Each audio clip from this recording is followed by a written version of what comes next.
بسم اللہ الرحمن الرحیم۔ السلام علیکم ناظرین، آج کی ویڈیو میں آپ کو حضور اکرم صلی اللہ علیہ وسلم کی پیدائش کے حوالے سے کچھ اہم باتیں بتاؤں گی۔ سب سے پہلے تو یہ آیت پڑھوں گی، وَمَا أَرْسَلْنَاكَ إِلَّا رَحْمَةً لِّلْعَالَمِينَ۔ آپ صلی اللہ علیہ وآلہ وسلم کو تمام عالم کے لیے رحمت العالمین بنا کے بھیجا گیا۔ آپ صلی اللہ علیہ وسلم رحمت کا پیکر ہیں۔ آپ صلی اللہ علیہ وسلم کو بہت سارے معجزات اللہ تعالیٰ نے دیے جو کہ یہودیوں نے اپنی آنکھوں سے دیکھے، پھر بھی وہ ان کے اوپر ایمان نہ لائے۔ حضرت محمد صلی اللہ علیہ وسلم کی پیدائش کا واقعہ اسلام کی تاریخ میں ایک عظیم اہمیت رکھتا ہے۔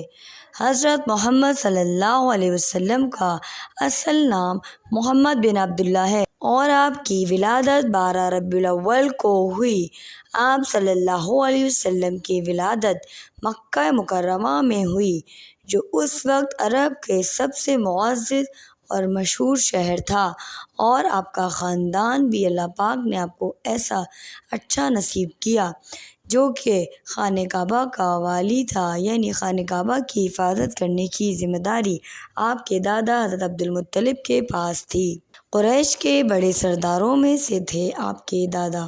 حضرت محمد صلی اللہ علیہ وسلم کی والدہ کا نام حضرت آمنہ رضی اللہ تعالیٰ عنہ تھا، اور آپ کے والد کا نام حضرت عبداللہ رضی اللہ تعالیٰ عنہ تھا، جو کہ حضرت عبدالمطلب کے بیٹے تھے۔ حضرت عبداللہ کی وفات آپ صلی اللہ علیہ وسلم کی پیدائش سے پہلے ہی ہو گئی تھی۔ کہتے ہیں کہ جب حضرت عبداللہ کی شادی ہوئی تھی حضرت بی بی آمنہ سے، تو ان کے ماتھے پر ایک نور تھا، لیکن جیسے ہی شادی ہوئی آپ صلی اللہ علیہ وسلم کا نور مبارک حضرت بی بی فاطمہ کے شکم میں چلا گیا۔ اس لیے آپ صلی اللہ علیہ وسلم کے والد کا سایہ آپ صلی اللہ علیہ وسلم کے سر سے بچپن ہی میں ہی اٹھ گیا تھا، یعنی ان کی پیدائش سے پہلے ہی ان کے والد اللہ تعالیٰ کے پاس جا چکے تھے۔ حضرت آمنہ رضی اللہ تعالیٰ عنہ نے آپ صلی اللہ علیہ وسلم کو جنم دیا تو ایک نور پوری دنیا میں پھیل گیا۔ کہتے ہیں کہ اس نور سے مشرق اور مغرب تک روشنی پھیلی اور دنیا کے کائنات نے ایک عجیب منظر دیکھا۔ آپ صلی اللہ علیہ وسلم کی ولادت کے وقت بعض عظیم واقعات بھی پیش آئے، جیسا کہ ایران کے آتش کدہ جو ہزاروں سالوں سے جل رہا تھا اچانک بجھ گیا، اور شاہ ایران کا محل درخت گیا چمک گیا۔ یعنی یہودی علماء نے بھی آپ صلی اللہ علیہ وسلم کی ولادت کے دور میں اپنی کتابوں میں پیشن گوئی کی تھی کہ آخری زمانے میں ایک نبی دنیا میں آنے والا ہے جو کہ قریب ہے اس کا وقت، اور وہ شاید آ چکا ہے، اور اس کا نام احمد ہوگا، کیونکہ پہلی کتابوں میں آپ صلی اللہ علیہ وسلم کا نام احمد ہی تھا۔ لیکن جب آپ کی پیدائش ہوئی تو آپ صلی اللہ علیہ وسلم کا نام آپ کے دادا نے رکھا۔ حضرت محمد صلی اللہ علیہ وسلم کی ولادت ہوئی تو آپ صلی اللہ علیہ وسلم کو حضرت آمنہ نے دادا کو خبر بھجوائی۔ حضرت عبدالمطلب کے حوالے جب کیا گیا، انہوں نے سب سے پہلے خانہ کعبہ میں آپ صلی اللہ علیہ وسلم کو لے کے گئے اور پھر وہاں پر ان کا نام رکھا محمد۔ یہ نام اس وقت عرب میں عام نہیں تھا اور لوگوں نے اس پر تعجب کا اظہار کیا۔ حضرت عبدالمطلب نے فرمایا کہ میں اپنے پوتے کا نام محمد اس لیے رکھا ہے میں نے کہ آسمان اور زمین میں ہر جگہ اس کی تعریف کی جائے، اور پھر ایسے ہی ہوا۔ آسمانوں سے لے کے زمین ہر طرف ہر جگہ حضرت محمد صلی اللہ علیہ وسلم کی تعریف ہوتی رہی اور قیامت تک ہوتی رہے گی، اور جنت میں بھی آپ صلی اللہ علیہ وسلم کی تعریف ہوتی رہے گی، کیونکہ آپ پیارے نبی صلی اللہ علیہ وسلم اللہ پاک کے محبوب ہستی ہیں۔ آپ صلی اللہ علیہ وسلم کا دودھ پلانے والی جو خاتون تھیں حضرت حلیمہ سعدیہ رضی اللہ تعالیٰ عنہ تھیں۔ حضرت حلیمہ نے آپ صلی اللہ علیہ وسلم کو جب اپنی گود میں لیا تو ان کے گھر میں برکتیں نازل ہو گئیں۔ ان کے گھر جو پہلے تنگی اور غربت کا شکار تھا اور فاقہ کا شکار تھا، وہاں برکت اور خوشحالی کا دور شروع ہو گیا اور ان کے گھر میں اتنی زیادہ رزق کی فراوانی ہو گئی کہ وہ خود حیران رہ گئیں۔ حضرت محمد صلی اللہ علیہ وسلم کا بچپن باقاعدہ ایک معجزہ تھا۔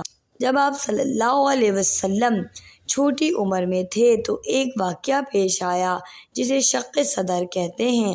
فرشتے یعنی جبر الامین حضرت جبرائیل علیہ السلام ان کے پاس آتے ہیں اور آپ صلی اللہ علیہ وسلم کا سینہ چیر کر آپ صلی اللہ علیہ وسلم کا دل نکال کر اسے دودھ سے اور آب زمزم سے صاف ستھرا کر کے آپ کے سینے میں واپس لگا دیتے ہیں اور آپ کو پاکیزہ اور معصوم شخصیت بنا دیا جاتا ہے۔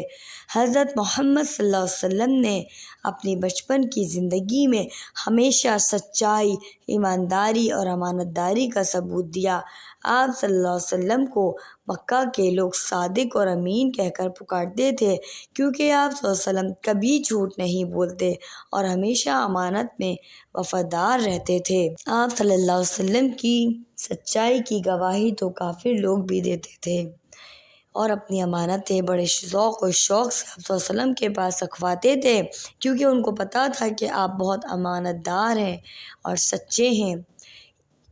ناظرین کرامی، یہ سب واقعات میں نے جو آپ کو بتائے ہیں حضرت محمد صلی اللہ علیہ وسلم کی زندگی کی ابتدا کے عظیم اور روشن پہلو ہیں۔ اللہ تعالیٰ نے آپ صلی اللہ علیہ وسلم کو اپنی رحمت سے نوازا اور آپ صلی اللہ علیہ وسلم کا بچپن، جوانی ہر طرح کی برائیوں سے محفوظ رکھا۔ اس سے پہلے کہ آپ صلی اللہ علیہ وسلم رسول بنائے جائیں، اللہ پاک نے آپ صلی اللہ علیہ وسلم کو ایک مثالی انسان بنا دیا جسے دیکھ کر لوگوں کو حق اور سچائی کا راستہ مل سکے۔ آپ صلی اللہ علیہ وسلم اللہ پاک کے نہایت ہی حبیب ہیں۔ جب ہی اللہ پاک نے معراج کے سفر میں آپ صلی اللہ علیہ وسلم کو اپنے پاس بلوایا، ورنہ آج تک یہ سعادت کسی نبی یا کسی رسول کو نصیب نہ ہوئی۔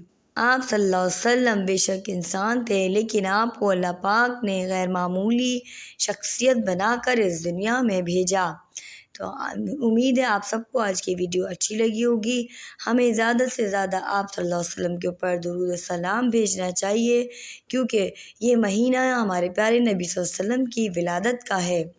اس میں ہمیں درود اور ان کے طریقے پر عمل کرنا چاہیے۔ نماز، روزہ جو ہمارے پیارے نبی صلی اللہ علیہ وسلم نے ہمیں طریقہ بتایا ہے، کوشش کریں ہم اس پر عمل کریں تاکہ ہم قیامت کے دن آپ صلی اللہ علیہ وسلم کے حضور حوض کوثر پہ جب ملیں ان سے تو شرمندہ نہ ہوں کہ ہم نے جو وہ کام نہیں کیے جو آپ صلی اللہ علیہ وسلم نے ہمیں بتائے تھے، ہم نے وہ کام کرے جو ہمارا دل چاہتا تھا۔ اس لیے امید ہے آپ سب کو کہ آپ لوگ کو ویڈیو اچھی لگی ہوگی۔ پلیز لائک، سبسکرائب، شیئر کرتے رہیے۔ اللہ حافظ۔ نیکسٹ ویڈیو میں پھر ملتے ہیں۔